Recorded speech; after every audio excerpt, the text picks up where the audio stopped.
Welcome back, everyone, to the Below Average Joe's MMA podcast. It's episode 218. It's Monday. That means we're here to give you guys the weekend recap. And what a weekend it was, Dominic. PFL 6, UFC 276, International Fight Week. It felt like a massive weekend. My question to you right off the top, did it live up to its name, or did it unfortunately disappoint? Grand scheme of things, both cards, combine them together. What do you got? I'm gonna go actually rather than did it meet my expectations or not. I'm gonna give it a grade the whole weekend out of 10, and I'm gonna go like a You should do it. You should do 6.1. it. See, but I feel like on a Dom scale, that's like a 2. That is, yes, for what it's worth, right? Like, because I feel like you don't get much. That's on my scale, it's not much higher than that.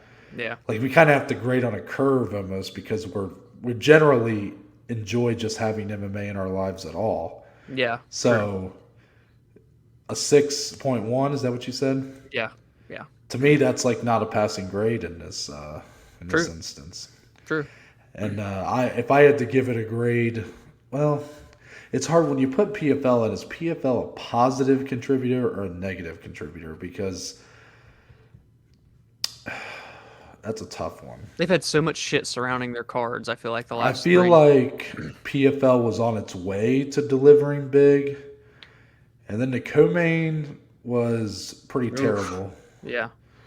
And the main event, it was what it was. Kayla Harrison doing Kayla Harrison shit. But it was a quick stoppage, kind of just blink and you miss it. Yeah. Harmless. I'll say like a C minus. I'll say it was it wasn't a pot, because I gave a C minus as a grade for the UFC 276 for the pay-per-view, for the main card. I think the prelims bump it up a little bit. Yeah. But I think PFL 6 might bring it back down to where it's like a C minus. So I don't think it's a weekend that quite lived up. And it's unfortunate because this was my big takeaway. This is why I get so down when a card like this kind of doesn't deliver. Not just because, of course, you're spending money on a lot of money, even it's $75 now for a pay-per-view. And you kind of want it to deliver, obviously. But to me, it's because I saw so many people talking about MMA, watching the card, who never do. Yep. And I just felt like this was a card that's not going to have them coming back for more.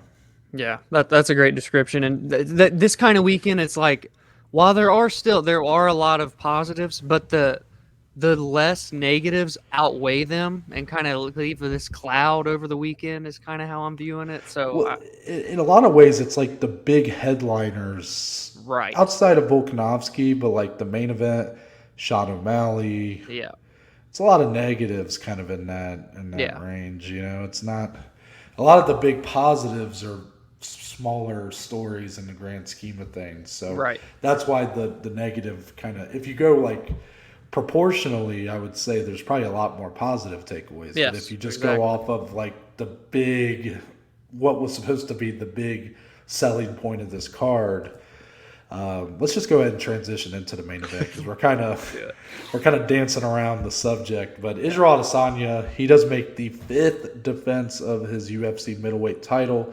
He gets it done via unanimous decision against Jared the Killer Gorilla Cannonier. So a lot has been said about this fight since it happened. I saw so many people talking about this fight on Twitter. A lot of people in our group chat, we were going back and forth up until about 2 a.m, just, kind of how we were feeling, and we've had some, Dominic, I think you kind of took a step back for that conversation. You had some input, but you ultimately didn't say a whole lot. So I'm curious, now that you've had some time to sleep on it, you had a pretty decent-sized drive home this morning from your trip to Columbus. I'm curious, where do you sit right now? How are you feeling about Adesanya as the champion with that 5th title defense? This performance, how did this stack up? How did this live up to your expectations? And kind of how do you feel about him? And maybe even how do you feel about Cannonier's performance now that you've had some time to sit on it? Yeah, so going in to this fight, and if you listen to our betting breakdown or even like the preview show in general on Thursday, my expectations were pretty high for Izzy. I felt that this was a matchup for him to have another one of those flawless performances, i.e. Paulo Costa. That's what this fight reminded me of. The lead up, Izzy seemed very motivated to go out and make a statement. He's had 2 decision victories. I enjoyed his fight with Whitaker, the rematch. Him and Vittori was a little bit lower than that, but regardless, a lot of people, especially like the casual fans, because a lot more come in when Izzy's on cards because they put him on big cards, they're not going to want to come back like when fights like those happen. And this one just gets put in the batch with those, right? So, he's got 5 title defenses now, but 4 you're able to kind of just forget about. I mean, 5's a great number. It's a monumental. Not a lot of people get 5 title defenses, but when you only have one that really stands out and shows how great you are, I think it makes it a little bit harder marketability wise, fan wise, to kind of really buy in fully on Israel Adesanya. So it was a good performance. He did what he had to do to win. And that's kind of the best way to describe those title defenses. Did what he had to do. He didn't go out of his way to do anything too crazy, didn't take any substantial risks. And I get it. Cannonier's got the one-punch power. I understand. But it's just like there's this one last thing that I feel like Izzy can unlock to really put himself into like this upper echelon of fighters and star power, name value, so on and so forth. So it's unfortunate for a guy that is so talented, so good, such a great record, all these title defenses. And again, people can just forget about the performances. That's what this was to me. Yeah. So I feel in a lot of ways, I feel similar to you. Before I went to bed last night, when I was chatting it up with the fellas, I made that point about being disappointed that this kind of card that was so big on paper didn't quite deliver, because you have so many new potential fans tuning in, and then they're kind of like, I'm probably not going to buy the next. Like, it doesn't really keep them coming back. Yeah. And truthfully, that's becoming a bit of a trend, and it's becoming a trend with Israel Adesanya fights in particular. Now, I do think Jared Cannonier is somehow getting not a ton of pushback, not a ton of criticism for his performance here, for his part in this fight.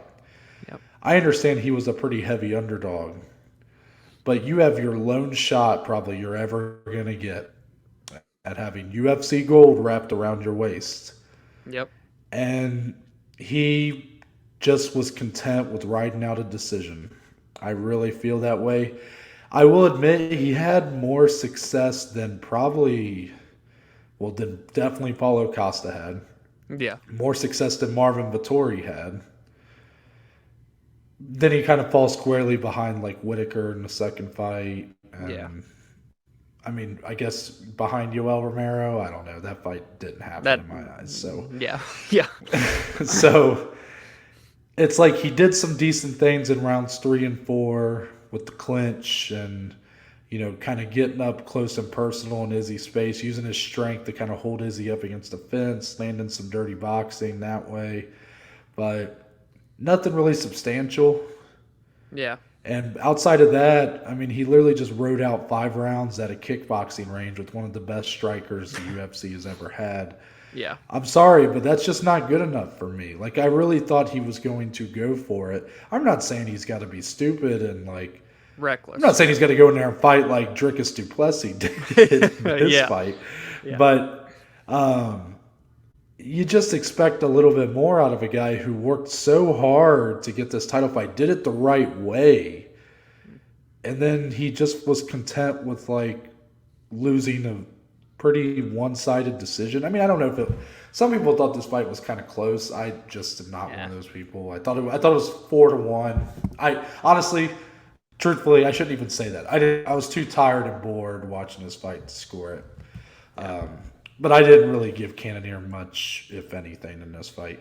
But Izzy still deserves some criticism because what did I just say? I mean, look at the cards he's headlined.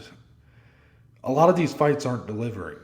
Yeah. And, yes, the opponent deserves some criticism for that, but it's a trend for Izzy at this point. That is his reputation. I saw it all over social media. Yep. He is being called MMA's Floyd Mayweather now, which is a huge compliment on one hand, but it's very backhanded in the way that people are saying it. Yeah. And I don't know if that's really a fair comparison to make. I don't. Floyd Mayweather literally retired 50-0. Izzy's already lost. Like, I don't think that's.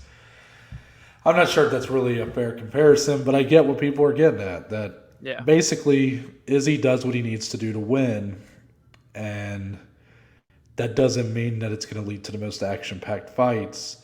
But legacy-wise, he still is building a legacy. I just think, like, compare him to, GSP. GSP considered one of the best to ever do it, if not the best. GSP had a lot of title defenses, Dom, that weren't the most exciting fights. Mm-hmm. I think of, like, his fights with, like, John Fitch. I don't know, who else did he have? Another, who's that wrestler that hung out with the Diaz brothers? Shields.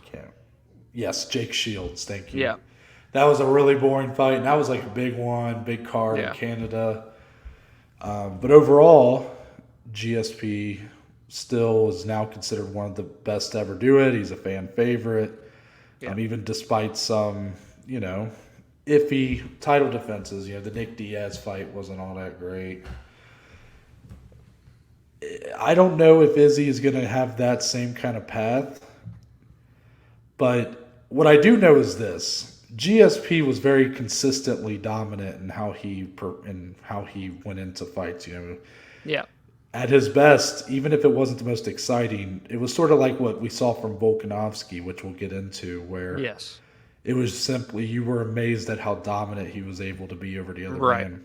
With Izzy, I feel like he's always holding something back. Like he's being so risk averse because he feels like he's so much better than who he's fighting that he really go out there to put it all out there.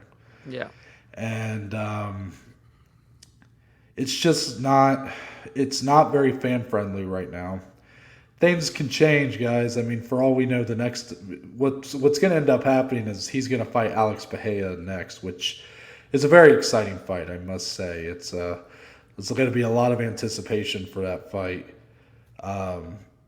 If that fight doesn't deliver, then all of a sudden it's like, man, wow, yeah. Like, look at where the path we're going down is not great. Like we talked about before this fight, Dominic, how we felt like Izzy's stock was at kind of a low point. Not that he's like one of the biggest stars in the company, one of the biggest draws in the company, but it felt like his title fight here was sort of an afterthought. Yeah. Yeah. And I don't see how you walk out of this thinking it's going to be any different moving forward. The Bahia fight's pretty good, but then after that, I mean, what is there, Yeah, exactly. This is a guy that is making laps around the division, but still not putting on the performances to quite match that phrase. You know what I mean? Like, I'm not saying I need Izzy to go out there and just knock out everyone just like Paulo Costa. That's just, you can't expect that going in. That's not good expectations to have. But it's much to what Noah said, where the performances are forgettable. He kind of holds something back. If he were to let it all go and have a performance like a Volkanovski last night against Max Holloway, that says so much more. It's just like, if you're not going to go out there and finish them and starch them like you say you're going to, at least show how many levels above you are than them. Because on paper, Izzy is levels above Jared Cannonier, but in that fight last night, nothing was shown for me to believe that, especially if you are a new fan coming in and watching that fight. So yeah, it's like, again, you don't need to do all these oohs and ahs and all the crazy stuff. Show me your dominance. Show me why you're the number 3 pound-for-pound fighter in the world. And a fight like this, again, just doesn't quite show us how good we truly believe and have seen before of Izzy and how good he is, You know what's interesting, Dom, is that in a way, I somewhat disagree because I feel like I watched that fight last night, and my takeaway is that like Izzy is so much better than Jared Cannonier. Like I definitely take that away, but the reason why I know that is because I go, wow, Izzy is going like 50% here, and he's still outclassing Cannonier. But Yeah. that's not what you want to see as an MMA fan. At the end of the Yeah. day, this is entertainment. Yeah. Yeah, like don't get me wrong, he's building a legacy. He is the number 3 clear pound for pound best fighter in the world. But I don't want to watch a guy coast to a Right. victory. Like Right. who's so good over his competitors Yeah. that he just does enough to get by. Yeah. That's Yep. not what you want to pay your money to see. And he deserves a little even more clowning for the fact this guy had the nerve Oh. to walk out to the Undertaker's theme song with an urn in hand Yes. with Jared Cannonier's ashes in it, supposedly. And then he goes out there and plays patty cake for 5 rounds. I'm sorry, that's not good enough. Yeah. I saw people saying, "Is this the best walkout of all time?" I said, "Well, let's pause on that. Let's Let's see. how Yeah. this fight goes." Yeah. And then when I saw it, I'm like, "This is exactly why." Like anybody who said that was the best walkout of all time looks stupid now because you just got sold wolf tickets. Yeah. And I may or may not have been one of them. Anyway, but you know. But it's an understandable knee reaction because I felt sort of similar in the moment. Yeah. But then I'm like, wait a minute. He's got to I fight got to first. wait and see how this. Yeah. Like, it's not like he just walked out and then they go, well, raise Izzy's hand. He won the fight because of the Yeah. walkout. But, Yeah.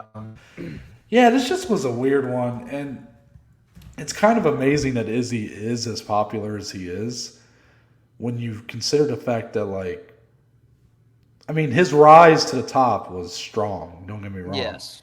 Yes. But the title run has been, I mean, not spectacular. Yeah. If you go performance by performance. I mean, I guess performance-wise, you can't take anything away from the dominance, but the fights are under-delivering every time. Yeah. I mean, the Paulo Costa fight, that was on Paulo, right? Izzy goes in there and destroys him. A lot of people thought Paulo might be kind of a good match for Izzy. Yeah. Didn't show through. That's on Paulo. He showed up wine drunk, whatever. I don't know. Yeah. It's- Right. Before that, you had the Yoel Romero fight.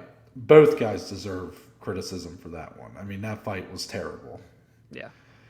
After Paulo, you have the whole Jan Blachowicz light heavyweight thing, which wasn't a great fight, but Izzy loses, gets kind of, outworked for Yeah. 5 rounds. It's kind of amazing. That against a much bigger guy, kind of a weird detour in the story here. But then he goes back, fights Marvin Vettori in a rematch. Vettori does his job at kind of talking the talk beforehand, but then the fight takes place and Kind of got it's a shut pretty out. lackluster fight. Yeah. And then you had the Whitaker rematch, which was I was very excited for that fight. And it was okay. I mean, it was, at best, you can say it was competitive. Yeah. Yeah. I wouldn't say it was exactly thrilling. Right. Like, ever since Izzy fought Kelvin Gastelum and was taken to the brink to where he said, "I'm willing to die," I haven't seen that same Izzy that's been willing to die since then. It's a good point. It's an odd title reign, like especially when you're looking at there's not a ton of like long reigning champions, but you have Kamaru Usman, you have Volkanovski, you have Valentina. Those are the longest reigning champions. I mean, Amanda's still a champ at featherweight. So like when you do look at all those long reigns that we've been seeing, I mean, Izzy's doesn't stand out compared to the others. But his name value and star value lead you to believe he should be number 1 at the top of that list. Yeah. So He's got Drake FaceTiming him, put a milli on him. You know, Yeah. he's like, he is one of the biggest draws in the company, and I don't see that changing. It feels like he's in that spot. He just feels that he's in a tough spot, but all he has to do is just, I mean, really, if he honestly sticks to his guns, like, a lot of times it kind of is, he needs the matchup to bring it out of him. that's true. You know what I mean? That's true. Alex Yeah. Pereira, that's what I'm going to kind of transition into here. It seems pretty clear we're going to get him versus Alex Pereira next, who was on this card. He knocked out Sean Strickland in the featured bout. Do you think Alex Pereira could be the guy to bring out that Izzy that was willing to die in the cage? Maybe. I don't know. I really don't know. Because it's not like Pereira's guns a-blazing in his 3 fights so far. Like against Sean Strickland, he was very patient, but found the shot. And that's all it took. Found the opening, he's a powerful motherfucker. But with Izzy, he's so good at striking. Will he even allow an opening to be there for Alex? So if Alex can't find an opening and he doesn't press forward, I don't see Izzy pressing forward. I think it could be Dahl. I don't want it to be, but I think it could be. I really do. I get it. I completely understand that. And that's a fight that I have a hard time seeing a finish in right now as we speak. Like, yeah. Pereira, yes, he does have the knockout over Izzy, but I don't know. The age difference now, like, Pereira's quite, a decent amount older. Izzy seems to be in the prime.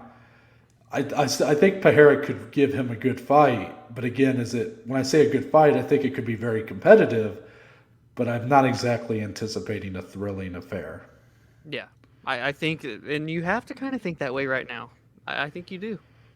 Yeah, it's a bit of a believe it when we see it with Izzy right now. Now, again, It seems like he's here to stay as a draw. I just wonder if it's like this pay-per-view probably sold really well, just because it was International Fight Week. There was a lot of marketing behind it, but like I don't think his rematch with Whitaker sold like super well. Right. Like it feels like since the Paulo Costa fight, where that one did like 700,000, like crazy high for someone outside of the Conor, Jorge, Nate, Since then, it feels like it's only gone down. Like I feel like the Blachowicz fight sold well, but then like the Vettori fight, I don't remember selling that well. This Whitaker fight didn't, and this one, I mean, I'm sure it did, but who's gonna walk away from this being super into the idea of watching an Adesanya fight next? I just don't think a lot of people will. Yeah, it's crazy, man. It's crazy to have this conversation about someone we know how good he is. I feel like there's going to be some Izzy fans that are pretty annoyed at us for kind of focusing on this, but I don't see how you can't, because we know how good he is, how dominant he is. We've seen it, but I don't think we're at the end of the day, we're fans of the sport. Yeah, like we're fans of this. We want to be entertained. You cannot tell me you watched that fight last night and were entertained by it, or anybody. Yeah. Me and my dad were sitting there like bobbing heads, the whole time. It was like just waiting for something to happen. Right. And, again, he's not the only one deserving of criticism. I think Cannonier might deserve even more. Yeah. But you can't deny the trend at this point. That Izzy, whether it's because of how he fights and just the way he neutralizes his opponents, sure, that might be kind of like a Floyd Mayweather did in boxing for so long. He was so defensively sound but offensively, he just wasn't ever delivering any fireworks for the most part. Izzy is not necessarily that, but he does seem to neutralize his opponents to the point where they're ineffective basically anywhere. Yeah. But he's ultimately not making up for that lack of exciting offense on his own, and he's totally capable of doing it. It's just it's just at this point it's a believe it when we see it. Yep. But still, nothing but respect. Number 3 best in the world, I would say, right now. And it's not up for debate either. And he doesn't seem to be slowing down. I mean, he's 5 title defenses in, 32 years old. Yeah. The middleweight division is not one of the stronger divisions. There was a lot of middleweights on this card, so we have a lot to talk about with them. And there are some exciting guys kind of on their way up, but if he gets through, Pereira's an interesting fight, but after that, who's next for a while? Someone else has to jump out. Yep. Yeah, and obviously we'll have time to figure that out, but for now, I guess we'll leave it there. Any thoughts, I guess, did you have any thoughts on Karen, kind of what's next for him? I don't. I really don't. I don't. Yeah. Yeah. Okay. I just wanted to make sure. But co-main event. Co-main event, we saw the trilogy bout between Alexander Volkanovski and Max Holloway, and it goes to full 25 minutes again. These guys have Crazy. spent 75 minutes in an octagon together, and Max, unfortunately, is on the wrong side of the decision again. But this time there's no controversy, Dom. Nope. Alexander Volkanovski sweeps the cards. He puts on a masterclass on his way to proving he is the best featherweight in the world. I almost put best featherweight of all time, but Dominic, the majority of people online still think it's Jose Aldo, so I couldn't use your soundbite from Friday. I hope you understand. You're fine. Because I don't want people getting mad at us when really what we're here to do is to just shower Volkanovski with a lot of love here. Because Alexander Volkanovski is clearly on his way to being the fighter of the year. Yep. He is potentially going to be on our nominees for performance of the year twice. Yeah, that would be a first. Two performances. That would be a first, and hopefully, I mean, not hopefully, I should say, but probably not many times after that are we going to see something like that. So he is literally, if you went off the performances of this year, he's the best fighter in the world right now. Yeah. Now, I know Kamaru Usman's still deservedly number one, but he is carrying 2022 on his shoulders when it comes to the highest level of MMA. You know, is he disappointing in the main event? You know, him and Whitaker kind of having a meh fight. Like, right now, when it comes to high-level MMA, this is the guy you point to. Alexander Volkanovski. You were telling your friends, tune in to this guy. He made the Korean Zombie look his age and then some. And then here, he made Max Holloway look perhaps the oldest he's ever looked, even though he's only 30 years old. I am stunned at just how I knew it was a possibility, just because of how much these two guys have improved since their last fight. Yeah, I knew there was a Volkanovski could do something like this, but I'm just so shocked that really Max had nothing for him. Nothing. Literally for 5 rounds got outpointed, outbeat. I mean, he beat him anywhere and everywhere. He was always covered. Offensively, he was faster strikes. He was hitting his spots quicker. It was one of the best performances I've ever seen in a title fight. There you go. There's the bomb. There's the mic drop. Dominic, your takeaways. Friday, you were wearing a lot of Max Holloway garb. So being that you had kind of a dog in this fight, even though you are big, total respect to Volkanovski. Yes. I know you feel that way, but as being a big Max Holloway fan, how did this one stomach for you, and kind of what were your takeaways while watching? It was tough. It was definitely sad. Kind of just a somber moment.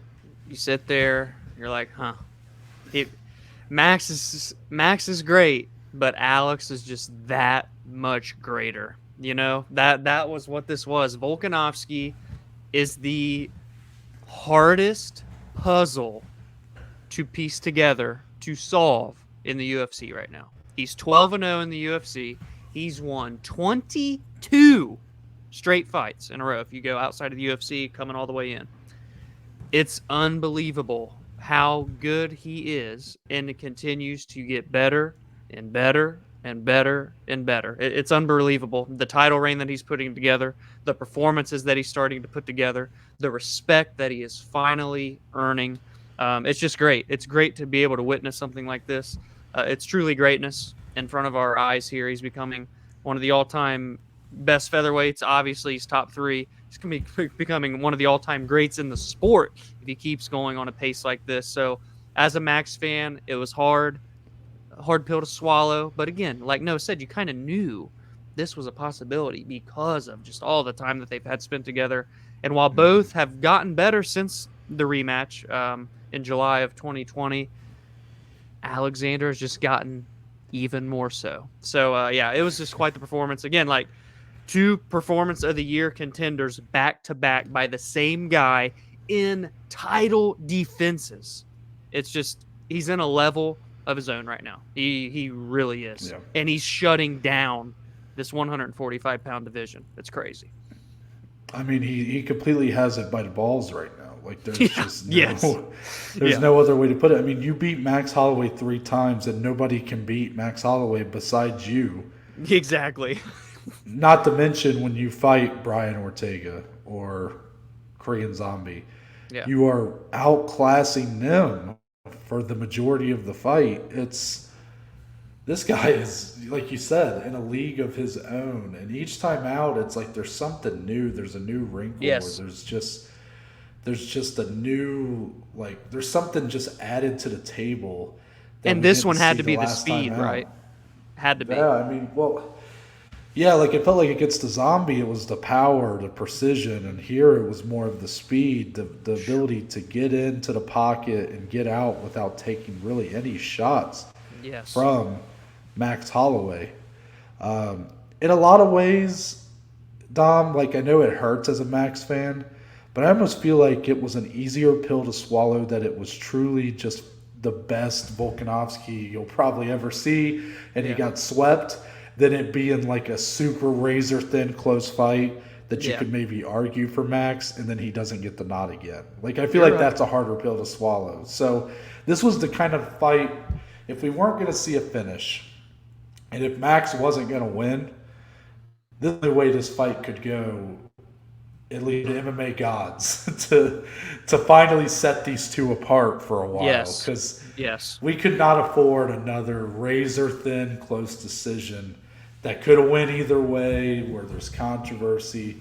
Because, don't get me wrong, like I'm not against seeing a 4th fight if it's deserving. Moreno-Figgy, right. Hopefully still going to see that. But when you got a guy up 2-0, if he would have went up 3-0, it's like eventually you just kind of want to see these two go their separate ways. Like how many times does Volkanovski have to pass the same test according to the judges who scored the fight? Here I think he slaughtered the beast. I think he slayed the dragon. He is now in a league of his own. He is firmly the number 2 featherweight of all time. Maybe, just maybe, there's a conversation to be had for him to be number 1. But let's talk about what's next for these two, Dominic. Volkanovski said afterwards he's looking to move up for the vacant, I hate to say the vacant lightweight title of the world. Yeah. He is looking to become a 2-division champion, and even said, Dominic, that he would keep both divisions active if he were to win that title. So I'm curious, do you really buy in that he could do that? And if so, then what's the timetable you think for us seeing that fight? Yeah, so when people go for double champ status, if they say that they're willing to go back and forth and do both, I say go out and prove it if I'm the UFC. Give them the opportunity to do so. And if they live up, they live up. And I think Alexander would absolutely do that. And Alexander Volkanovski's next fight, which seemingly should be the end of the year, he should get a 3rd one in, I would imagine. Guy's barely been touched in 50 minutes of fighting this year, which is crazy. He needs to fight for the 155-pound title in his next fight. So, what does that mean? Well, it could mean he goes and fights for the vacant belt. Again, terrible wording. Hate that it's vacant because it technically is, but it's awful. Champion has a name, right? Charles Oliveira. But if he gets that over Islam, like if they do Charles versus Volkanovski, or I even saw, I think it was, who's the guy? Aaron Bronstetter. I think he tweeted, what's everybody's thoughts on if they do Volkanovski Makachev if the UFC can't come to terms with Oliveira? I don't really know how all that is. I know Charles is expressing interest in fighting Conor, but I feel like he wants the belt. So I don't know if there's actually like problems getting him back in the cage this year. But regardless, I would see Volk versus Oliveira before I see Volk versus Islam, just like what the UFC would do. But maybe I'm off. But regardless, and if they do choose to do Oliveira, Makhachev next, that's fine. That those are the two guys that should be fighting, at least in the lightweight weight class for the belt. But if Volk gets in over either one of them, you're not going to hear any complaints from me. Because, again, regardless if it's for the vacant title or he's going up against one of them and their title defense, that's what happens next for Alexander Volkanovski. 155-pound title shot. 55 pounds, sorry. Forgot the second 5. Well, I'm going to tell you that I don't think it's possible for him to defend both titles simultaneously. These are two of the most stacked divisions in the entire company. Mm-hmm. There's no way that he'll be able to sustain going back and forth. And honestly, I don't want that. If he goes up to lightweight, then I hope he's making a commitment to the lightweight division and gives up the featherweight title. I'm just being honest. Really? Because, Dominic, you were talking about two of the most stacked divisions in the company. Do you really want to have don't get me wrong, I'm fine with him going for it. But just be about it. Go up to lightweight if you're really going to stick at lightweight. If you're only going up there to prove you can win a second belt, then I have no interest. Yeah. Well, I shouldn't say I have no interest. But I would be, in hindsight, looking back, I'd feel like it's a waste of time. Because it's just okay, you went up there and kind of fucked up another division, and now you're back to your old stomping grounds. Because what are we really going to see here, Dom? If he goes in there and let's say he fights Charles in November, December for the lightweight title, and let's say he wins, the UFC's going to, the featherweight title is going to need to be defended in 2-3 months? You got to keep the divisions moving. I don't want to get to a point where we're seeing, I understand it's possible either way, but even if you have a guy that's only the winner or only the champion of one division, you still might see 6 months in between title defenses or more if they get injured or whatever. But ideally, if they want a featherweight title fight in February, I want a guy who's a champion that's going to be able to fulfill that. I don't want Volkanovski to potentially be injured from his lightweight title fight and unable to compete. And then we're going to have to get, what this is going to lead to, Dom? A lot of interim titles. Mm-hmm. So I think it's great on paper. I love that Volkanovski wants to do it. But I hate what it could potentially mean if they really let him just go back and forth. I think it's a terrible choice. I think it's a terrible idea to let him go back and forth. If he goes up there, you strip him of the featherweight title. Oh man. I don't. I'm curious. I want to hear I want to hear your rebuttal. I want to hear it. I would hate to see a guy that has wiped a division clean be stripped for chasing a second. Or I hope he would relinquish it. I don't know. Even then, I don't want him to give it up.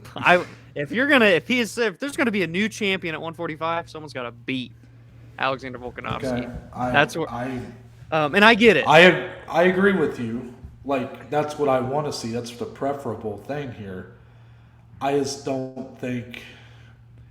Maybe if he goes up and fights Charles. I'm not saying it has to be right away. Maybe he goes and fights one more time at featherweight. Or fights at featherweight, then he has one more fight at lightweight.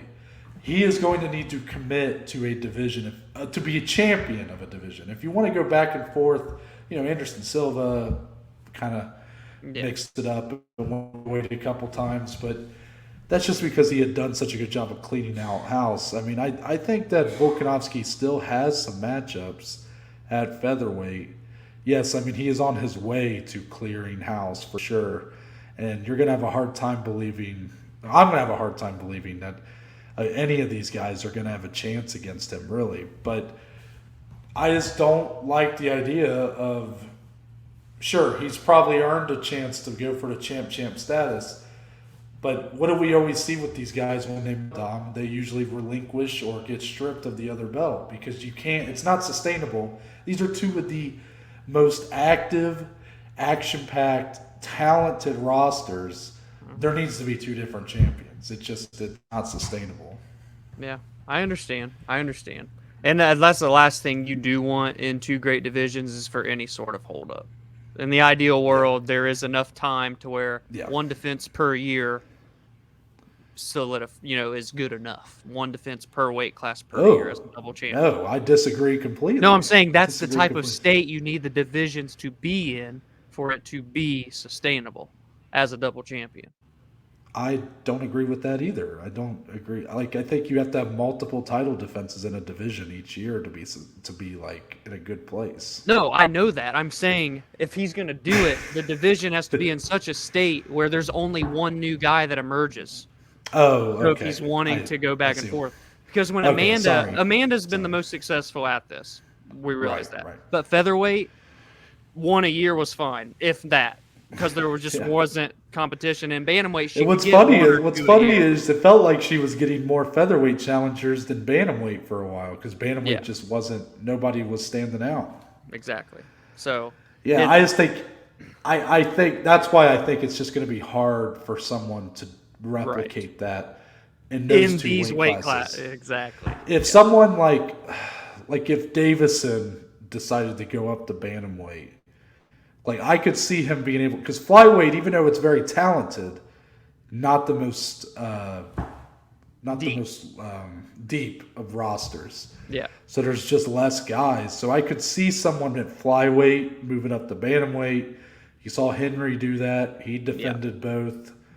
Like, it's possible to maybe for one title defense in each division, but... Eventually, he's going to have to commit. And he's probably more of a featherweight than a lightweight. So lightweight probably wouldn't be a long term. I mean, I think he's serious about what he's saying. I just don't think in practice that's really how it ends up happening. Yeah. Yes. But let me put my conspiracy theory out there. Please tell everyone, because you told us last night. I've been on this one for a while. I might have even said it on the podcast before, but I can't remember. I feel like I've told you it before last night, but I could be wrong. Even stronger about it today. Yeah. So my conspiracy theory, I had been wondering why we had not gotten a Charles Oliveira versus Islam Makhachev lightweight title fight announcement. Now, Dana White keeps saying that he likes the Benito Dariush fight, which is great. It is a great fight. But then you look around at the other top contenders and you go, but who's going to be in the title fight if it's not Islam or Benil? Yeah. Because the rest of the top, you have Dustin Poirier, who we have already seen him lose to Charles back in December, hasn't fought since. He just beat Justin Gaethje. Michael Chandler did have that amazing knockout over Tony Ferguson, but we just saw that fight with him and Charles a year ago.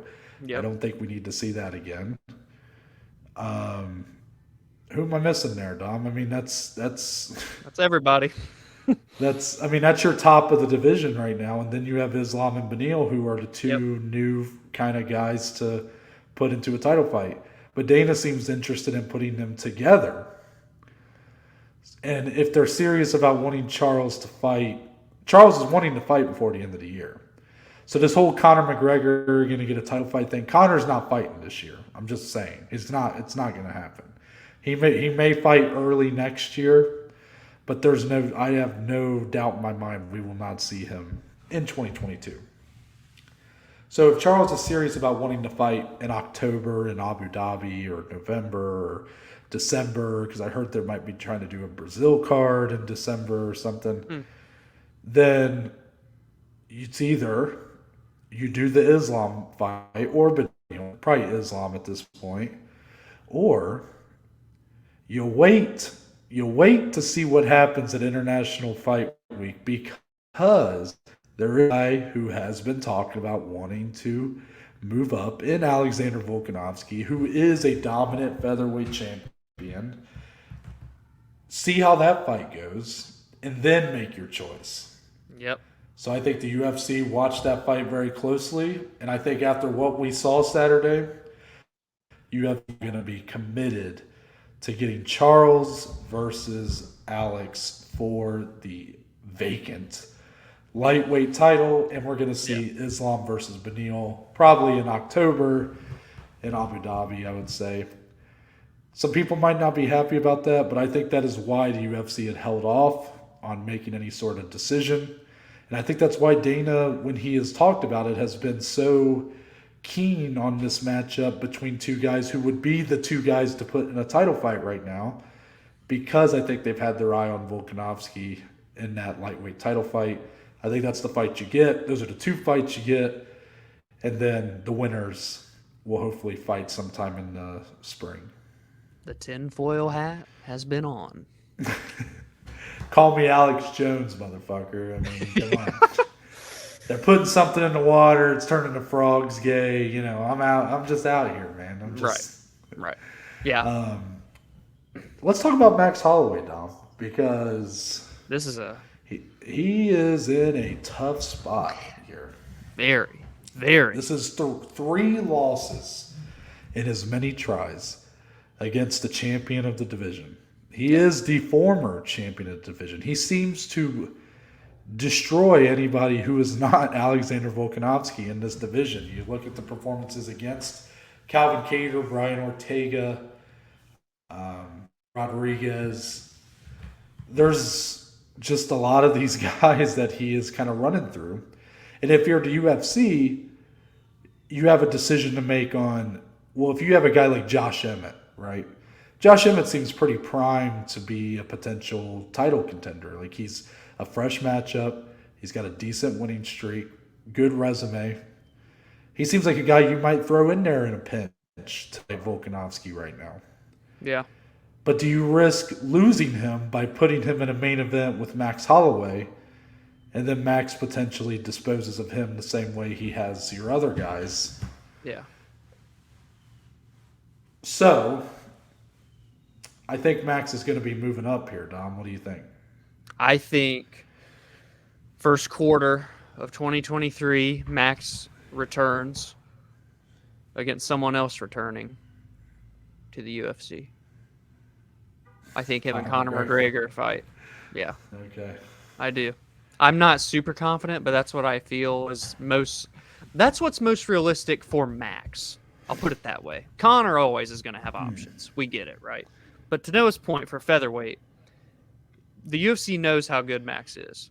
But if you want fresh blood and new contenders, you don't want Max to fight any of these guys because he'll likely beat them, and then they don't get in there for a title shot. Yeah. But we've seen him at lightweight once. Granted, it was kind of not like a full commitment, but he went up for the interim belt against Dustin Poirier. Good fight, but got bested pretty clearly by Dustin in that fight. So now, what I've always said about Max, because I do feel like it's inevitable that he goes back to lightweight, if he's going to do it, we need a full commitment, prepare the body, build the body, get it ready for the 155-pound weight class. So I think that's what will come next. I don't think we see him again this year. He needs a break anyways after a fight like this with so much damage. And I think we see him at lightweight. I think it's against Conor because I feel like that's the most realistic option for him. Do you want to put Max in there against like a contender at lightweight? Like, I get it if you do, but at the same time, I feel like him and Conor's just so much more perfect for more reasons. And they're two very big names. But Conor has so many options. It's kind of crazy what can come next for him. But that's what I'm going to do right now. First quarter 2023, Max at lightweight. I think against Conor, but maybe against a contender. I don't know. Yeah, I think it's possible we see Max before the end of the year at featherweight. I think he may do one more fight in that division. Maybe he headlines against like an Arnold Allen, someone that the UFC might be comfortable with kind of risking, someone who's like not going to be like a big star, necessarily big draw. So you might be like, oh, okay, we can risk an Arnold Allen, and maybe he'll go out there and shock everybody and beat Max Holloway. What's more likely is I think we won't see him the rest of the year, and I think he'll start the transition to lightweight the right way. The timetable would lead up to a potential Conor fight, but I don't know. I just have a hard time we've talked so much about potential Conor fights. I know, dude. At one time or another, we thought that this is the fight to make, and then this is the fight to make, and yeah. I don't think Conor's going back down to lightweight, so I don't think that him and Max is going to happen. Um, you may not like this one because you were talking about lightweight contenders, but I could see there was another guy who came out and said that he's going to have surgery here very soon and then make one last run Yeah. at the lightweight title, and I think him and Justin Gaethje would be an absolute barn burner of a fight. Yeah. You have the power of Gaethje, the precision and just output of Max Holloway. Yeah. Two guys with granite chins. I mean, it's a sick fight, dude. I literally have on record on this show said Connor won't be back at 155, and what do I do today? I fucking matchmaking for 155. But yeah, I mean, would he go back if the money was right for a Max fight? You know, if the people called for it, would he go back? You know, maybe. But yeah, man, this is a guy that used to make 145. I mean, yeah. I don't think he's really interested in like a brutal weight cut, but yeah. I don't know, man. He just seems that it just the whole idea of him going to lightweight just becomes less and less realistic in my head. Dude, he's got to be like 190, 200 pounds right now. He just looks massive. But yeah. Him and Holloway and Gaethje is sick. And you know, if you look at it, and Holloway were to win, now he's a top 3 lightweight in the world, which is crazy in itself to even think about that as a possibility. So we'll see. There are a lot of options, but at the same time, not a ton. You know what I mean? It's very, very weird spot to be Max Holloway right now. I'll be curious how Max is kind of viewing things, because if I'm being honest, like Max may want to watch and see what Volkanovski does and just kind of let him, like, if Volkanovski commits to going to lightweight and staying there, then he probably stays at featherweight and tries to regain his title. Yeah. But I don't think that's really what's going to happen, even if Volkanovski kind of tries to do the back and forth. Max Holloway has to kind of realize that I don't know how much time he has left as like one of the top of the sport. I mean, don't get me wrong. He's still, regardless of what happens Saturday, he's the second best featherweight in the world and one of the best pound for pound fighters in the world. Yeah. But if he goes up to lightweight, I don't know if I love some of those matchups with Matos Gamrot and Arman Tsarukyan and you know those killers that are coming up. And if he sticks at featherweight, Volkanovski might he might never get a shot title again. So he's in a tough spot. It's a really tough spot. Very. And truthfully, whichever decision he makes, it may be kind of a decision we look back on and go, oh, he didn't make the right choice. It kind of ruined the rest of his career. Like, that's really what's at stake here for him. Yeah. Like, I feel like the decision he makes is going to be the one that he sticks with for the rest of his UFC career, and I just don't know which one's the right call. I don't. Yeah, it's vital. It is. Next up, let's talk about the PFL. More on UFC 276 to come. We're actually talking about the whole card briefly, but we're going to talk about the whole card. PFL Week 6, women's lightweights, the welterweights. They all were vying for their playoff positions. Dominic, I'm going to ask you the same thing I ask you every week. What was the big standout here from PFL Week 6? It could be a positive fight, a negative fight, or it could be a good performance or bad performance, something that's, stood out to you from Friday's. What stood out to me most? You know what? I'm going to probably do Larissa Pacheco getting another first-round finish. That's all she does is destroy people in the first round by knockout. She did it to Jenna Fabian, by the way, which is, I think that's a pretty big statement win to at least get her out of there quickly like that. She's the number 1 seed.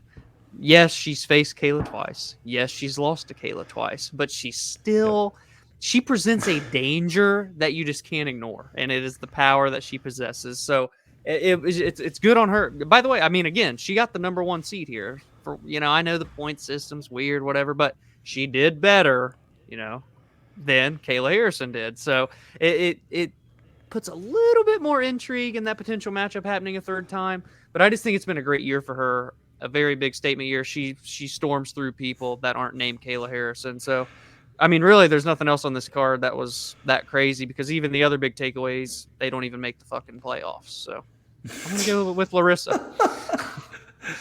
Did you like me shaking my head while you were saying that saw this that. made that fight more interesting? I was like, I'm glad that it didn't throw you off. I'm glad you were very on point Steadfast. right there. Yeah. Yes. I just can't believe you picked a women's lightweight and it wasn't Kayla. I'm just like kind of in shock about that. So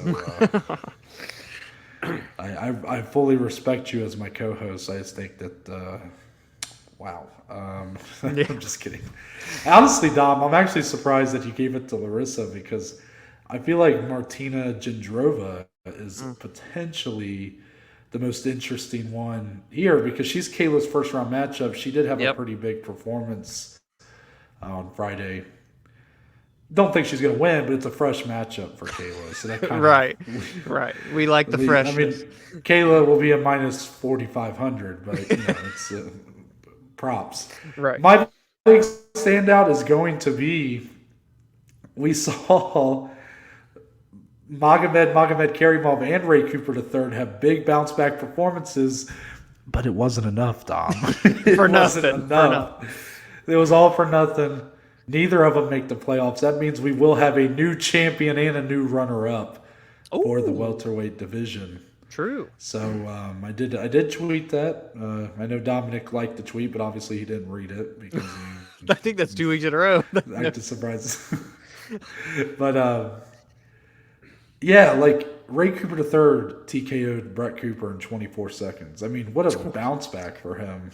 Yeah. And then Magomed Karimov had the tougher opponent. Delano Taylor, who was vying for a playoff spot, was in the playoffs as of this fight. And he got the second round TKO. It's more unfortunate for Magomed Karimov because his was like a pullout for like injury or something. Yep. And if Sadabu Sai did not get that win, he was in the playoffs. Yep. Sadabu Sai getting that win over Rory McDonald is what got him kicked out of the playoffs. So that had to be a tough pill to swallow. Yeah. It just, to me, that was the big standout. It was like he had these two awesome performances for two guys that it's like, well, see you next season, boys. that's the PFL right there. Yeah. Oh. So, yeah, and also Rory just like looked flatter. I mean, he looked flatter than the earth. I mean, it was crazy, Dom, just how that he came out so flat here. And Sadabu Sai, to his credit, just it was all about damage. Rory was very content with the clinch and putting him up against the fence, but Sai just landing the more damaging blows. And we've seen, if we understand judging criteria, which two guys right here that can tell you all about the judging criteria, we know it like the back of our hand. I think it was judged fairly. I thought Sadabu Sai did get the more damaging shots in all three rounds, and that's the way the cookie crumbles, right? Yeah. And one question, just because we had this discussion about Anthony going into the Stevie Ray fight, where you were like, for Pettis, you could see him. He's already kind of locked in the playoff spot. Will we see him kind of go for broke? Will he fight? Will he coast? So on and so forth. Do you think any of that played a factor for Rory, knowing that he was already in regardless? Just like, well, if I lose, I'm still in. Just I don't want to get finished. And obviously, I'm not saying he just went out there and didn't try to win. I'm just saying, was he holding back some just because he knew, hey, I'm in the playoffs? Honestly, it's a great question to ask because I hit that point so hard for Anthony Pettis, and I didn't really touch on that here, and I wasn't really prepared for that. But that is very much what probably happened. I mean, if you watch the fight, I mean, that was a guy that just really was not interested in. He was very content with just doing bare minimum, basically.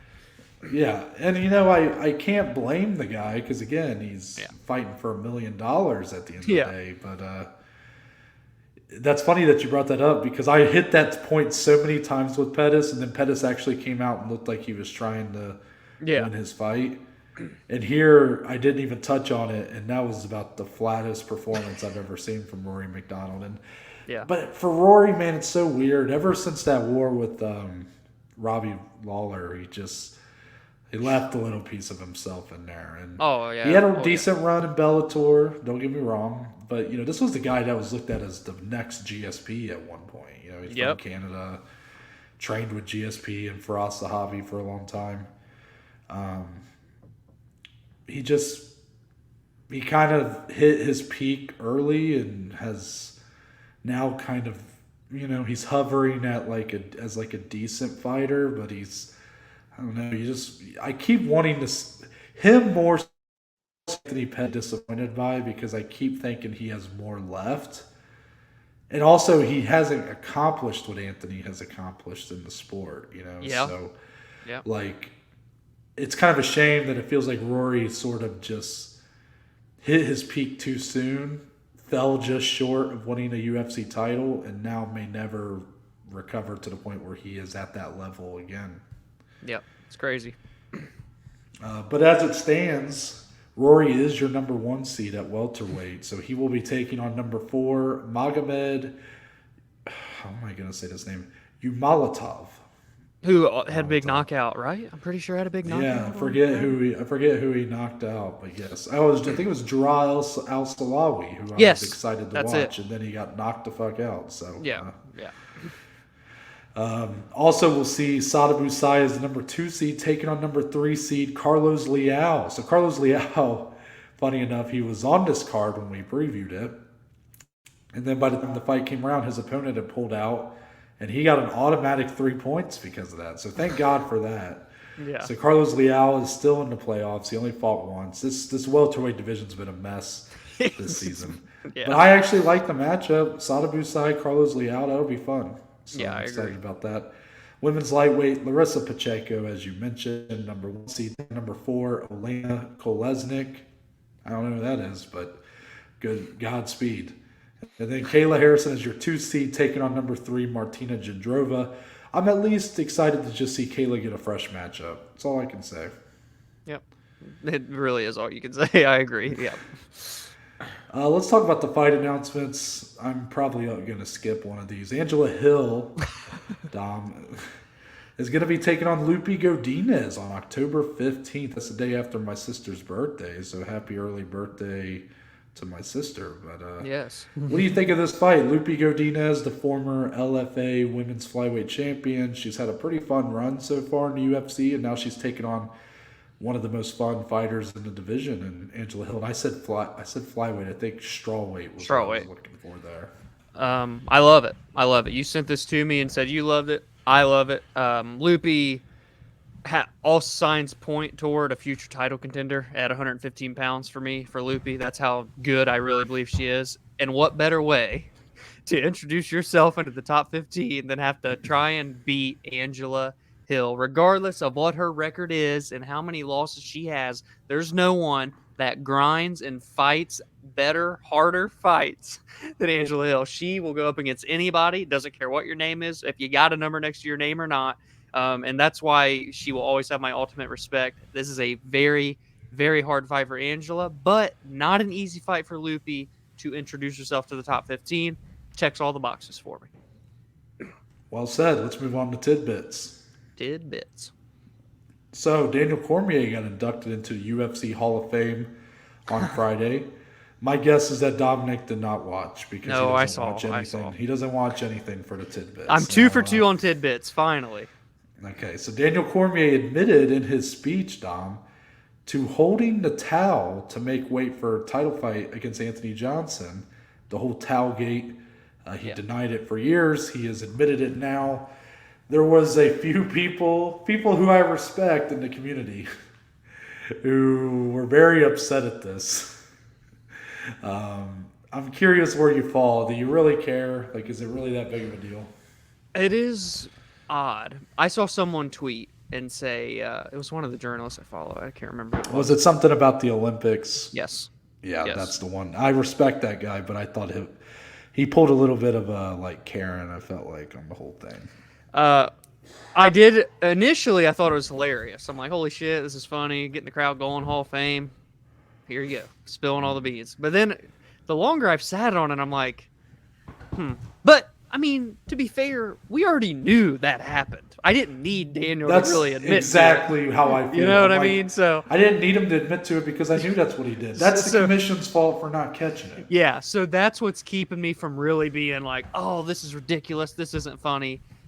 I knew he did it. So it's like, have your fun, Daniel. The Welcome to the only thing I will say is like, can we please just give Charles his belt back? Like, Yeah, I did see someone say that as well, and I couldn't agree more. I mean, we knew Daniel Cormier missed weight by like a pound and a half. Yes. Came back 10 minutes later and made weight. Like, I'm sorry, but who thought that he did that like righteously? I mean, it's just that. I thought it was funny. The fight happened in 2017, like. Also true. But I get the point. Like, I shouldn't have said he went Karen. I mean, he was more so just trying to like make a point. Like, he wasn't all that angry about it. He just was saying like, kind of weird how people like the UFC's own Twitter was like joking about it. And that's kind of weird. But you know, it's Daniel Cormier, man. He's the man. He's a legend. Yeah. So true. Last one. This one I had to wake up to this morning. This must have happened. This happened. I think this kind of went out there about after dark, you know, in the 2:30s, where the late night owls stay up till. Nate Diaz was being interviewed by a Nelk boy, and he smacked him up. he smacked him twice. Apparently, this Nelk fella had been tweeting about one of his boys. Can't remember the fighter's name now. Would it have been about Maximov potentially? Yes, Nick Maximov. He was tweeting some disparaging things about Nick Maximov. Nate Diaz said, "Come correct or don't come at all," and smacked him away. So, what did you think about that? You don't fuck with a Diaz brother. They're as authentic as they present themselves to be. It's that simple. So, yeah, I actually on Friday I had saw that. Obviously, a lot of people know the Nelk boys and whatnot, but they just started like an MMA full send kind of partnership, or not partnership, but like branching off, you know. So this was like their first full send journalist to cover MMA specifically. He was at the press conference and stuff Thursday and Friday.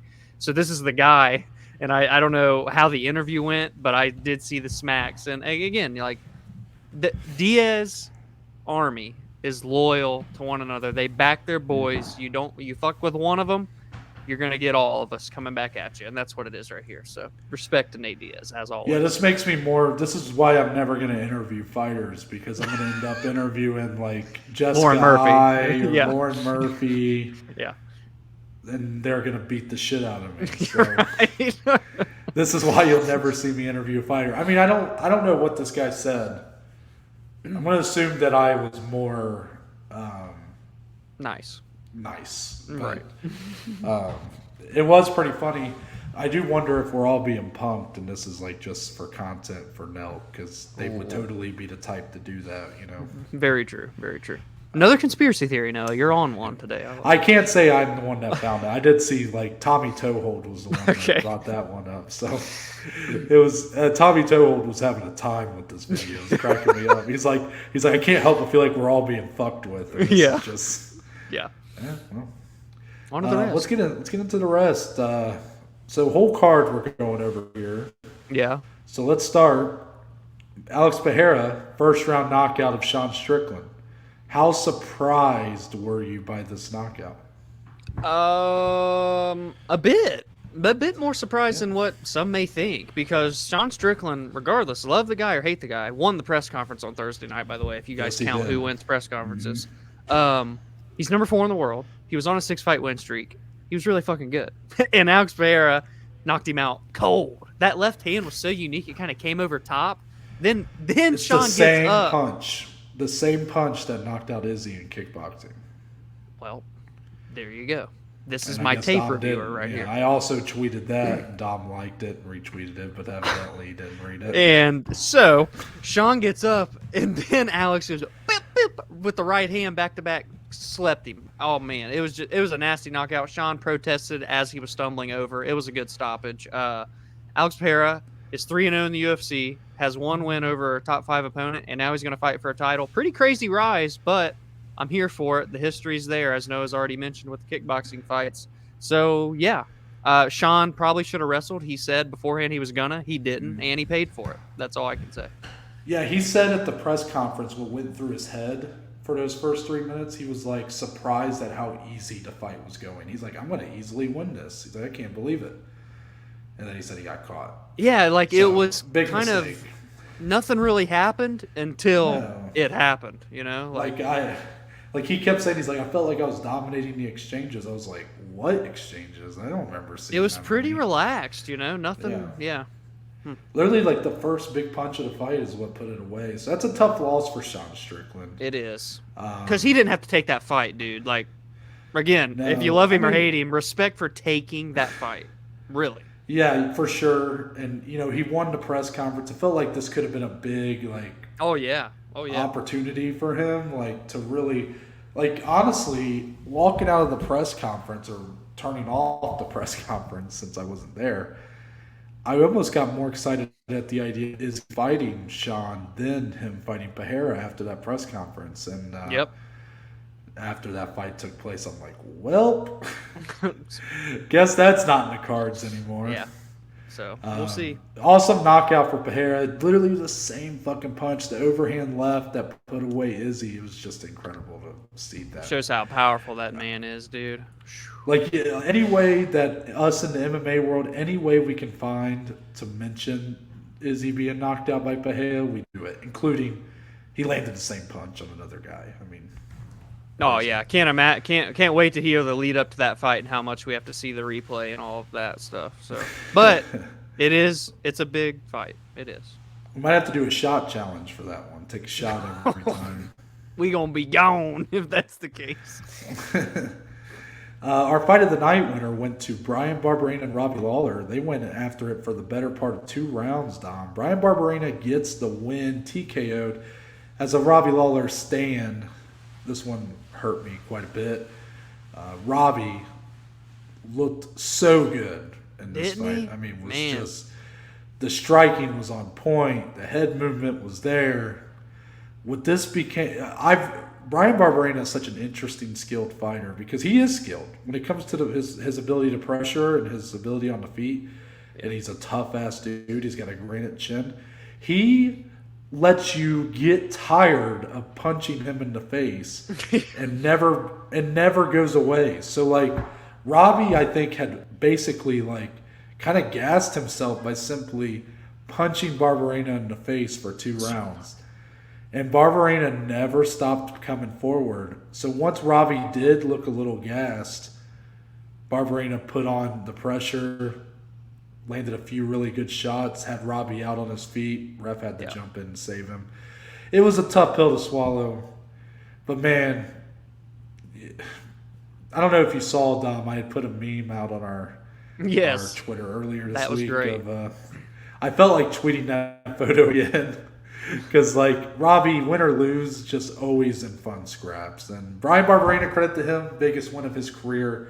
I don't know what it'll do for him, but, I mean, you got to be wondering how many more before this guy's looking at a top 15 opponent. Yeah, I couldn't agree more. Pedro Munoz and Sean O'Malley had a pretty uneventful fight, and then it ends in the worst of ways with a no contest. Sean O'Malley unfortunately pokes Pedro in the eye. Eye poke didn't look that bad, but Pedro unable to continue. Yeah. Are you one of those people that think Pedro was faking? Oh, I'm never gonna say that about a fighter. I know. It's a stupid question. But no, I mean, you're right though when you said it didn't look like we've seen some nasty fucking eye pokes. So when you look at them, this one wasn't like those where there's a full knuckle into the eyeball. It wasn't one of those. Yeah. But it sucks. It sucks. It was very, again, not much happened to Noah's point, but it did feel like Sean's biggest test. Pedro probably won the first round. It was close, but I'd say he probably won the first round. In the second round, 2 of the 3 judges scored it for Pedro. Okay. Sean coming on strong in the second, looking good, starting to put a little bit more together, and then the eye poke happens. It's just unfortunate because it was Sean's chance to get into the top 10, Pedro's chance to shut down a hype train, and it ends in the worst way possible, like Noah said, with no contest. So it's tough. Do you run it back? I don't have a problem with it. I mean, it was a competitive fight. Yeah. Why not? I'm fine with it running back. I don't see why not. It wasn't like Sean was besting him for 2 rounds. It's like, well, let's just put him with another top 10 guy. And Pedro wasn't like dominating Sean, so let's not push him back into a top 5 fight. So I would do it, yeah, and relatively soon. Felt like hopefully. good matchmaking. I mean, it was a Oh yeah, competitive fight for sure. oh yeah, I would run it back. It makes sense. I wouldn't mind seeing that be a fight night headliner. I don't I was know if gonna they say the want to same do thing. Sean that way, but Sean should be in a main event here soon. Yeah, I would not have one problem with that at all. Because the way that fight was looking, it looked like it was going to go to full 15. So we might as well test out Sean O'Malley's cardio over 25 minutes. I'm just saying. And we know Pedro can do 25, so yeah, I have no problem in that at all. Our headliner of the prelims, Dom, a fight you, me, everyone were anticipating. Jalen Turner, man, gets the 45-second submission over Brad Riddell, fellow lightweight prospect Brad Riddell. I mean, Jalen Turner just seems to have really just reached kind of his not even ceiling yet, but he seems to be fully realizing the potential that a lot of people saw for him. He seems to have cleared a lot of the holes in his game early on, and he is maximizing his strengths, and there doesn't seem to be many holes there anymore. And Dominic, before I let you say your piece, I think words can't even do this fight justice. I think there is only one clip that could suffice to show what Brad Riddell was going through fighting Jalen Turner here. Here's the clip.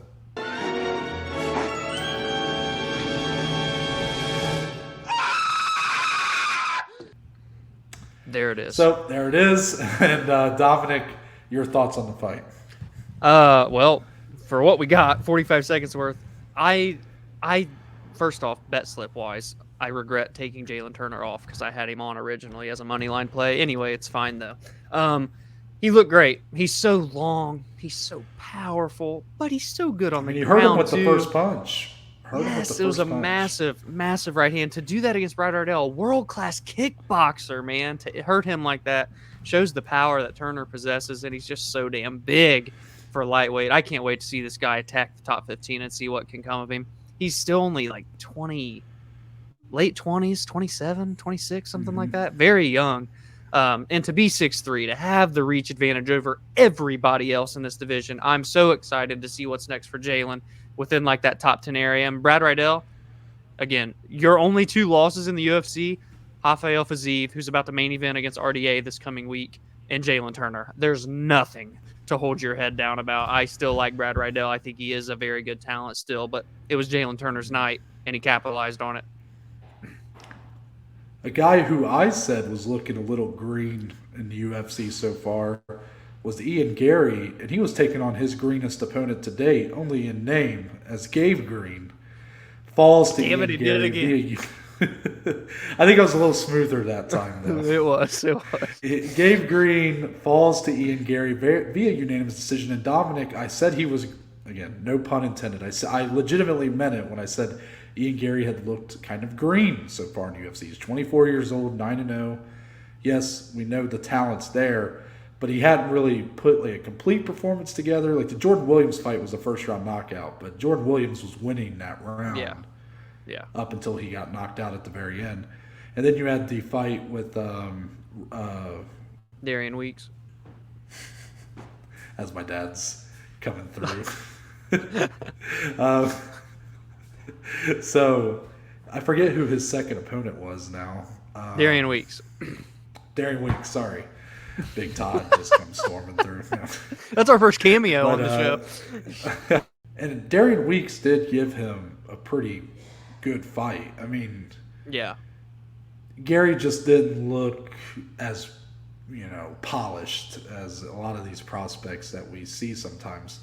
Here, though, I thought this was a complete performance. This was against what we thought was his toughest competition, and he shined here. I mean, the striking, the precision, the speed, everything. He looked pretty perfect here, I thought. Yeah. And I all of a sudden, I was nervous about putting Ian Gary on the parlay. I said this was the and I'll talk about the parlay later. I said that was the leg that I was most worried about, and it ended up being the safest one out of the 3, I guess. So shows how much I know. Yeah, right. Yeah, good performance from Ian. Dricus du Plessis and Brad Tavares had. Holy shit. How do I describe this fight? Insert clip here. You can rock'em sock'em with the rock'em sock'em robots by Marx. Now, I'm just going to tell you guys, when I said that, I have no idea what clip is going to be neither. put there. I'm gonna make Dom find a clip that best describes that fight we just saw with du Plessis and Brad Tavares. The fight was great. It was a war. Yes. Dricus was absolutely chaotic. Yes. Brad Tavares is one of the toughest people in the world. A dog. Mm-hmm. I don't know what else to really say. I was very confident in my Dricus moneyline bet. It was the biggest size bet I had on the night. I had almost a little over 1.5 units on it. And after round one, I said, oh my God, what did I do? I said, what is this guy doing? Yeah. I mean, round one, I'm telling you, Dom, I don't know how to word it. Like he was showing shades of Chris Lieben in that round. Yeah. Like Chris Lieben used to do the running, throwing punches, chin up in the air. That was Chris Lieben's thing. Yeah. But that was 2005, and that was working. Dricus du Plessis is a world-class kickboxer. Yeah. And he was doing that. And I don't understand what we saw from him here. It seemed as he got a little more tired, it actually kind of benefited him to where he was more calm and collected and fought more technical. But Dominic, what did you think when you were watching that? I mean, just a weird performance from him. Whirlwind of emotions. One, I missed the not parlay, but I missed a play on him by finish. But I should have known better because Brad Tavares is just so fucking durable. But what a great fight! It was still a big time performance for Dricus to stay undefeated in the UFC and get into the rankings. But also just so much respect to Brad Tavares. He's so underrated. I think he's underappreciated just because due to his lack of inactivity. But he is a good, solid fighter. Unfortunately, though, he's kind of like the ultimate gatekeeper, and that's not said in a harmful way for people getting into the top 15. And that's kind of what this fight was. But it was just so back and forth. Dricus shattered Brad's nose bad with a knee in the clinch, by the way, and Brad acted like nothing ever happened. Bleeding all down his face, in his mouth, everything, and just kept coming forward toward Dricus. So it was just a sick fight. That's all it was. It was awesome. Yeah. Andre Muniz got a pretty easy, coasted to a easy unanimous decision win over Uriah Hall. I will say Uriah Hall showing some nice submission defense, but that's where the positives end with that performance. 17 significant strikes across 3 rounds for Uriah. Wow. The matchup we knew it was the matchup of specialists. I mean, we knew someone was probably going to dominate. But, it's just, for Uriah, it's just another chapter in what is ultimately one of the more disappointing careers we've seen in the UFC. Yeah, very much so. He does not let the hands go, and we know what he possesses when he does. And Muniz, to his credit, held his all on the feet, but on the ground, just fucking world class. You don't want to be on the ground with him. Even though he didn't get a submission win here, it's dominance. There's no weakness in his ground game at all. This dude's now in the top 10, by the way, in the UFC, undefeated in the UFC. Could be a future title contender, no doubt about it for me. Mm-hmm. Yeah, Macy Barber got the biggest win of her career. Unanimous decision win over Jessica Ai. Jessica Ai retired afterwards. Mm-hmm. I realize I missed the fight, Dom, so I'll go back to that fight here momentarily. Yeah. I just now realized, I was like, wait a minute, there was another retirement on this night. Yeah. So we'll finish with him. Barber, Macy Barber retires Jessica Ai in what was the most Jessica Ai performance maybe I've ever seen, where she kind of performed very questionably. I mean, truthfully, it was so funny afterwards. She actually said at her press conference, she said that she was retiring mostly because she knew she wanted to retire before they kicked her out. I respect that. She pulled she pulled the "you can't fire me because I quit." Yeah, respect. Macy Barber looked good. She looked good here, I will say. But Jessica Ai, weird performance. Just not her. She's no boxing, and all she did was want to clinch the whole fight. Yeah, quickly, just to your point, that's it. So to me, Macy did better at Jessica I's range and worse in her typical range, where she still won most of the clinch just because I think she landed more damaging strikes, but the control time was more in Jessica's favor. But at distance, probably the best we've seen Macy look. So for what it's worth, I know Jessica I retired, not a great record, but Macy is still evolving and looked better at distance than all of her other fights, I thought. So Yeah, I mean, I will say in the clinch, like it looked like it hurt the way that Macy was just like pushing her head back. Like it was not normal. Like I feel like Jessica I's neck is probably all fucked up today. Like yeah. had a crick in her neck from having Macy just shove her fist into kind of crazy. Lastly, first fight of the night, Dom, Julia Stoliarenko came in with a purpose, and that purpose was to not go 5 in the UFC. She gets the 42-second armbar over Jessica Rose Clark. Jessica Rose Clark, 2 straight armbar losses. 42 seconds here. How tough of a pill is this to swallow for JRC? I think it's tough. I think the potential that was once there, at least early on in her career, has faded a lot recently, but especially here now. 2 straight submission losses in a row in the first round. And good for Stoliarenko. By the way, I saw a lot of people hitting bets on her by sub, and even some people, they can bet like by what type of sub. You guys cashed a great ticket last night because she's like a queen of arm bars, and Jessica can clearly not defend them well. So shout out to you guys, and shout out to Stoliarenko again. She got her first win in the UFC. Probably is going to keep her around for a little bit longer as a result. So. Yeah, I was going to ask you. I'll give her a little bit of credit. I mean, I wasn't saying that necessarily I'm not trying to disparage her, but I mean, she legitimately, you could tell like she wanted. Yes. I mean, she went in there with a purpose. Yes. I'm curious. Like now that she's 1-4, it's still not a pretty record. Do you think that kind of win, though, is enough over an opponent like Jessica Rose Clark, who's probably a better win than a lot of women with better records have in UFC? Is that enough to give her like a couple more fights, or is she still fighting for her UFC career next time out?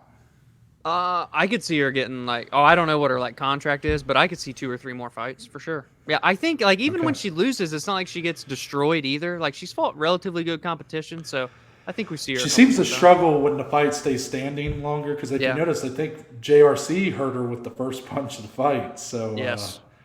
I think that's just going to be kind of her big hole when she moves forward. But yeah, when it comes to submissions and arm bars, that's the queen right there. Below average bet slip, Dom.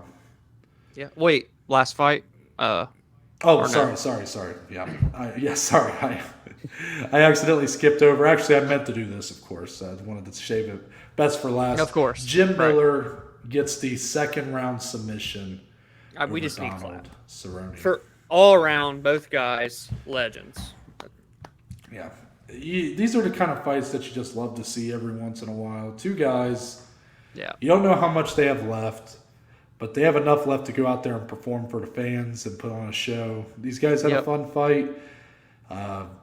Jim Miller catches Cerrone out of nowhere with a guillotine choke in round 2. And Don Cerrone retired. He put down in the cage, put the gloves down.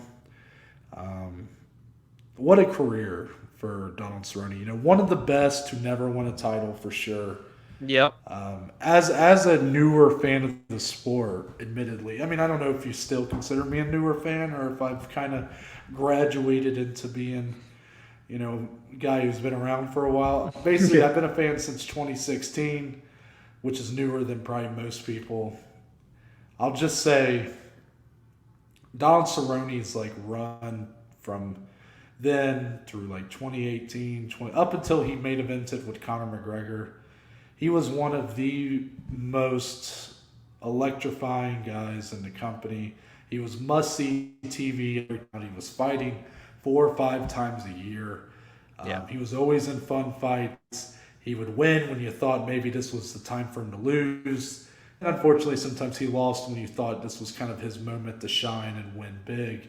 But that's just a cowboy story, man. An absolute company man who, did everything. He literally took every fight he could, Just a legend. And it sucks that he had to go down that way, but, he's starring in movies now.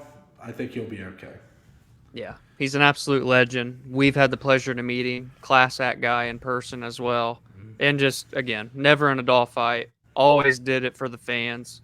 Left it all in the cage. It was emotional. It was. But if there's anyone that's going to put Donald into retirement, why not Jim Miller? It was a perfect story. It really was. And due to that, of course, Miller, now the all-time leader in wins, by the way, too. Yep. Now it's 3 in a row for him on this Renaissance run he's been on. And yep. This guy said he wants to fight till UFC 300. I'm not sure if he's going to have to stop there. No, might make it to 400 the way he's looking right now. Yeah. So let's move on to the bet slip. Below average. Wanted that. Yeah. It was a bit of a chalky week. It's a bit of a chalky week. We kind of just held ground. Didn't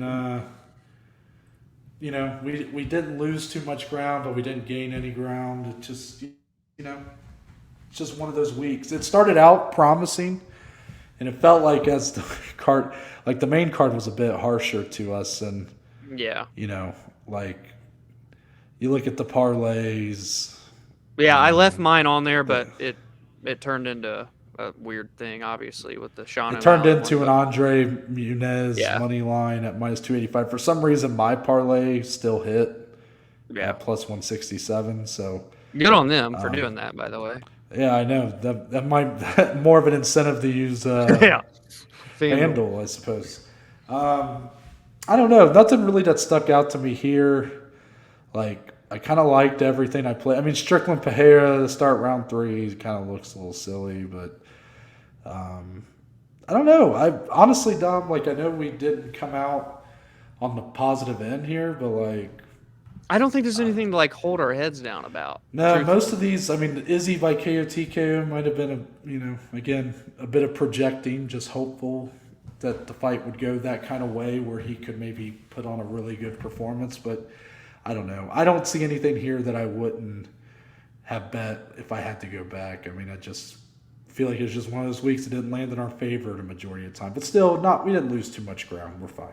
Yeah, we're good. And for me, I just have to let this be known to the people so it adds motivation. There have been 7 pay-per-views so far in 2022. I have profited on 1 of them. I am so bad at on pay-per-views. I'm great at fight nights. It's so amazing how we're the opposite. Yeah, I have struggled so bad on pay-per-views, but hey, there's 2 in the month of July, damn it. So head held high, barely lost a little ground, but we still have momentum trickling in from the last 2 weeks. The Joeys are good. We're good. I just think it's funny. I think I've profited off of every pay-per-view except one, which was UFC 275, which was probably the worst betting night of all time. But outside of that, pay-per-views have been really kind to me. But the fight nights, oof. So I guess we just need to put it all together, Dom. Me and you, we both are good at what we're good at. Let's just put it all together for a few weeks. Get on a big run. Oh, and then it's dangerous, baby. Then it's dangerous. Yep. I still look at it I don't think the hot streak's over. We had back-to-back weeks. I said, don't let the Joes get hot. I still was able to profit ever so slightly. Again, you look at those bets, I don't think there's a lot of bad plays on there. I thought Lawler-Barberena was on its way to go into a decision. Not too many that I looked at. One of those bets goes the other way, all of a sudden, the Joes are still hot. It's positive night. Exactly. Yeah. Yep. Let's move into closing statements, Dom. You know how this stuff goes. It's the way we end the show. MMA, non-MMA related. Anything to get off our chest to send us into the week. What do you have for closing statements today? I don't actually have anything today. No. Enjoy the week. That's all I got. Yeah, nothing. All I'm going to say for closing statements today is if I looked like I was moving around a lot or uncomfortable at all in this episode, it's because I have a different chair in here. And this chair sucks ass. So my ass is in a lot of pain. I need to use the butt pillow you gave me, the Ohio State butt pillow. I still have Oh, it. So that thing is clutch. Yeah. yeah, it's just got Dom's butt juice just all. Yeah. If anybody ever sleeps with that pillow, pink eye immediately. They're done. Yeah. So. So I'll keep that in mind. But I definitely could have used it for this episode. My butt is hurting. So Live and learn. that's it, guys. Let us know again all your thoughts on the card. A lot of big takeaways, a lot of talking points. So we want to hear from you. What parlays, what bets did you hit on? What sports books were you using? Were you a lucky FanDuel parlay player that was able to get their parlay from Sean O'Malley or not? But I'm Noah Baker. That's Dominic Slee. We're the Below Average Joes, and we'll see you guys on Thursday.